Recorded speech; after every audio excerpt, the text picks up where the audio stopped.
অবশেষে আপলোড করা হলো ছেলে ভার্সেস মেয়ে ফুটবল নাটকটির নেক্সট পার্ট। কেন আমরা দেখতে পাচ্ছি না, আর এই নাটকটি কেন এত দেরিতে আপলোড করা হলো, সব জানতে পারবেন আজকের এই ভিডিওতে। বন্ধুরা, আজকের এই ভিডিওটি নাটকপ্রেমীদের জন্য খুব গুরুত্বপূর্ণ হতে চলেছে, তাই আপনাদের কাছে রিকোয়েস্ট, দেরি না করে ভিডিওটিতে লাইক করে আমাদের চ্যানেলটি সাবস্ক্রাইব করুন। বন্ধুরা, ছেলে ভার্সেস মেয়ে ফুটবল নাটকটির জন্য অনেকে অধীর আগ্রহে বসেছিলেন। অবশেষে আপলোড করা হলো ছেলে ভার্সেস মেয়ে ফুটবল নাটকটি, কিন্তু কেন আমরা দেখতে পাচ্ছি না সেই বিষয়টা আজকে আপনাদের দেখাবো।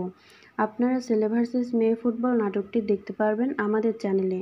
তার আগে বন্ধুরা, আপনাদের কাছে একটা রিকোয়েস্ট, যারা যারা টনি এবং সালমাদের ভিডিও দেখতে ভালোবাসেন তারা অবশ্যই ভিডিওটিতে লাইক করে চ্যানেলটি সাবস্ক্রাইব করে দিবেন, আর কমেন্ট করে জানিয়ে দিবেন এরপর কোন নাটকটি দেখতে চান। বন্ধুরা, ছেলে ভার্সেস মেয়ে ফুটবল নাটকটি ইউটিউবে আপলোড করা না হলেও অন্য জায়গায় আপলোড করা হয়েছে। আমরা এটা ইউটিউবে দেখতে পারবো না। নাটকটি দেখতে হলে আমাদের চ্যানেলটি সাবস্ক্রাইব করুন আর পাশে থাকা বেল আইকনটি প্রেস করুন, তাহলে এই নাটকটি সবার আগে দেখতে পারবেন। আর খুব শীঘ্রই আমাদের চ্যানেলে এই নাটকটি আপলোড করা হবে।